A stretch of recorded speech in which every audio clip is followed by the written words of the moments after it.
खान साहब अगर भाई बीजेपी में चले जाएं तो आप क्लीन चिट की बात कर रहे हैं।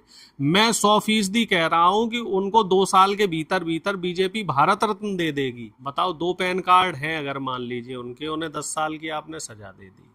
वहीं अभी एक खबर और आ रही, बीजेपी के एक नेताजी हैं मध्य प्रदेश के, उनके पास 4 4 पैन कार्ड है। अब उनकी कौन खबर लेगा? इस हिसाब से तो उनको 40 साल की हेमंता सजा। बिस्वा। जय हिंद, सत श्री अकाल, आदाब। मेरा नाम है शादाब। पूरे देश में बुलडोजर मॉडल की चारों तरफ तारीफ होती है, लेकिन जो विरोधी लोग हैं देश के अंदर, जो विपक्षी पार्टियां हैं, वो बुलडोजर मॉडल की कहीं ना कहीं बुराई करते नजर आते हैं। तो आखिर ये मॉडल सही काम कर रहा है या गलत? हालांकि सुप्रीम कोर्ट ने रोक लगा दी है और अभी हाल ही में हाई कोर्ट का भी एक बड़ा फैसला आया है और बुलडोजर मॉडल गलत तरीके से चलाने वालों पर बड़ी गाज गिर गई है। यानी जो अधिकारी इसमें सम्मिलित होंगे, जो शामिल होंगे, उनको अपनी तनख्वाह से, अपनी ही सैलरी से एक बड़ी कटौती के रूप में हर्जाना चुकाना पड़ेगा। इन्हीं सारे विषयों पर चर्चा करने के लिए हमारे साथ मौजूद हैं कांग्रेस के वरिष्ठ नेता प्रोफेसर अरुणेश यादव। बहुत बहुत स्वागत है सर आपका। जी शुक्रिया। जो सत्ताधारी पार्टी है वो तो बुलडोजर मॉडल की खूब वाहवाही करती है, लेकिन आप लोग जो विपक्षी लोग हैं वो बिल्कुल बुराई करते हैं। लेकिन हाई कोर्ट और सुप्रीम कोर्ट की माने तो कुछ अलग ही अंदाज नजर आ रहा है। देखिए, ऐसा है, देश का संविधान क्या ये हमें इजाज़त देता है कि किसी भी व्यक्ति की जो प्रॉपर्टी है, चाहे वो सरकारी हो या निजी हो, तो उसको बिना कोर्ट के फैसले के, बिना संवैधानिक फैसले के बुलडोज करके नष्ट कर दिया जाए? आखिर पैसा तो हमारे देश के लोग का है, चाहे वो मेरा हो, आपका हो या सरकारी पैसा हो। उस पैसे का नुकसान क्यों किया जा रहा है? ये तो हो गई पहली बात।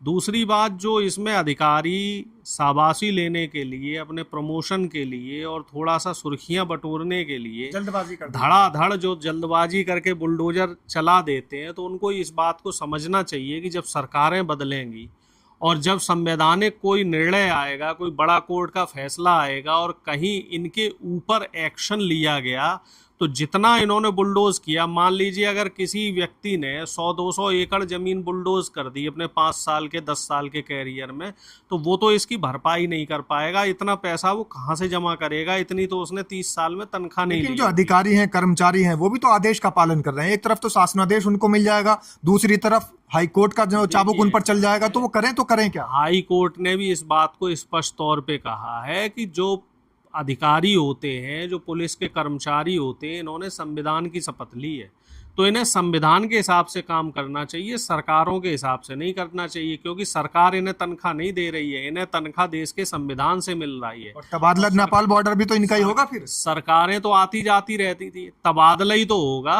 तनख्वाह तो मिलेगी, वेतन तो मिलेगा। लेकिन इतना जमीर मत मारो, जो संविधान की इन लोगों ने शपथ ली है, उस शपथ के साथ कहीं तो स्टैंड लो, कहीं तो खड़े हुए कुछ तो रीढ़ की हड्डी दिखाओ। इस समय जो अधिकारी है, अधिकारी वर्ग, देखिए हर देश को आगे ले जाने में अधिकारी वर्ग का जो ब्यूरोक्रेसी है उसी का बड़ा हाथ होता है। अमेरिका तरक्की क्यों कर रहा है? क्योंकि वहाँ का अधिकारी संविधान को मानता है और संविधान के हिसाब से काम करता है। वहाँ की सरकारें भी आती जाती रहती हैं। जापान तरक्की क्यों कर रहा है? क्योंकि वहाँ का कर्मचारी ईमानदार है। यूरोप आगे क्यों बढ़ गया? क्योंकि वहाँ के कर्मचारी ईमानदार हैं। वहाँ के तो इवन जो पॉलिटिशियंस है वो भी ईमानदार हैं। अगर किसी पॉलिटिशियन पे करप्शन का इल्ज़ाम लगता है तो तुरंत इस्तीफा दे देता है। जबकि हमारे यहाँ बीजेपी में राजनाथ सिंह जो रक्षा मंत्री है वो कहते हैं कि इस्तीफा कल्चर ही नहीं है।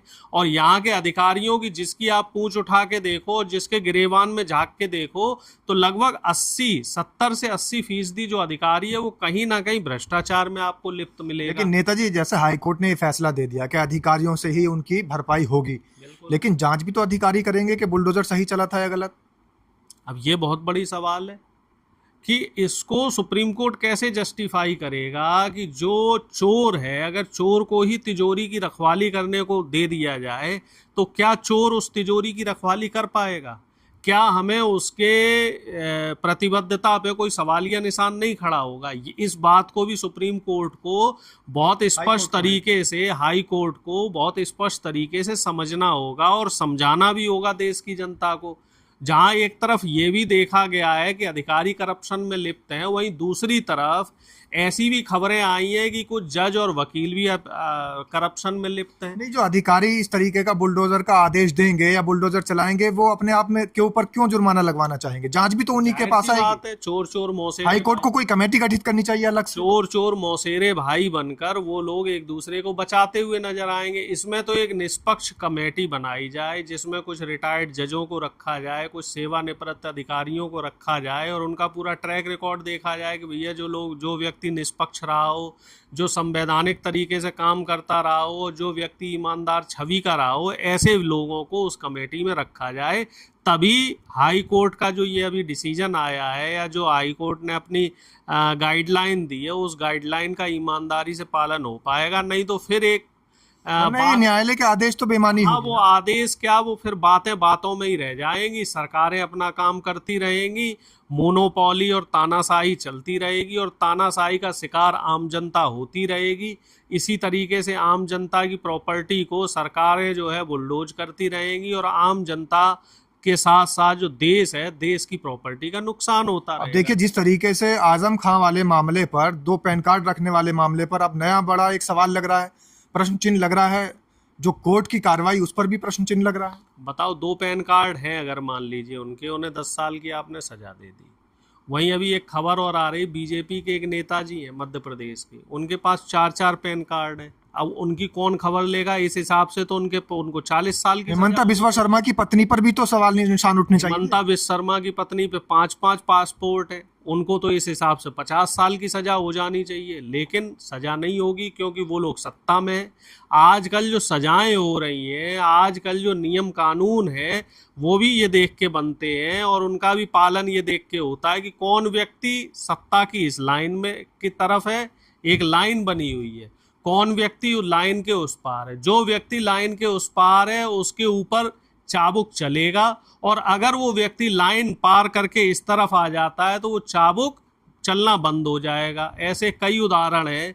कई विपक्ष के नेता ऐसे रहे हैं जो जब तक विपक्ष में थे तब तक उनके ऊपर सरकारी चाबुक चलता रहा, तब तक उनके ऊपर तमाम जांच एजेंसियों की कार्रवाई होती रही और जैसे ही वो बीजेपी में शामिल हुए उनको क्लीन चिट दिया गया। ऐसी बहुत लंबी फहरिस्त है और इसीलिए तो आपका क्या कहना है, अगर आजम खां भाजपा में जाने की कोशिश करें तो क्या उनको क्लीन चिट मिल जाएगी? अरे भाई साहब, आजम खान साहब अगर भाई बीजेपी में चले जाएं तो आप क्लीन चिट की बात कर रहे हैं।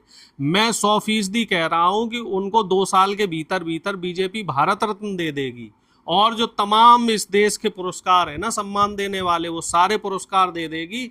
हो सकता है आजम खान साहब को गृह मंत्री ना बना दे अमित शाह की जगह।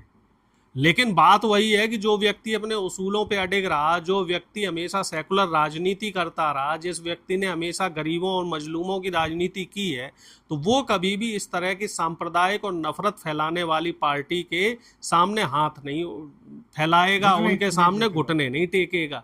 और आजम खान साहब को पूरा देश नहीं, पूरी दुनिया ये जानती है कि वो किस तरीके के उसूलों वाले नेता हैं। एक बार जब वो नेताजी से नाराज हो गए थे और उन्होंने पार्टी से इस्तीफा दिया तो ये आजम खान साहब की तारीफ है, वो निर्दलीय चुनाव लड़े, उन्होंने कभी किसी पार्टी को नहीं चुना। जबकि उनके पास तो कांग्रेस में भी जाने के ऑफर थे, उनके पास बसपा में जाने के ऑफर थे, उनके पास बीजेपी में जाने के ऑफर थे, ओवैसी के साथ जाने के, लेकिन उन्होंने निर्दलीय रहना पसंद किया और फिर वो वापस सपा में आ गए। जब नेताजी से बात हो गई, गिले शिकवे दूर हो गए। तो ऐसे नेता बहुत कम है। पहले ऐसे नेता हुआ करते थे कि जब मान लीजिए आपकी बात किसी बात को लेके अनबन हो गई, खटपट हो गई। अब इसी तरह की बात है, नीतीश कुमार को देख लो, नीतीश कुमार कभी इस तरफ हो जाते हैं, कभी उस तरफ हो जाते हैं, कोई उसूल आदर्श नहीं। तो ऐसे जो नेता आज की समय आ रहे हैं, कांग्रेस के नेता तो पलटूराम बोल देते हैं, जो सत्ता की मलाई खा रहे हैं, बोलना गलत भी नहीं है। और ऐसे कई नेता हैं उत्तर प्रदेश में, वो पीले चाचा हैं ओम प्रकाश राजभर, तो वो भी कभी सपा में रहते हैं, कभी बीजेपी में रहते हैं।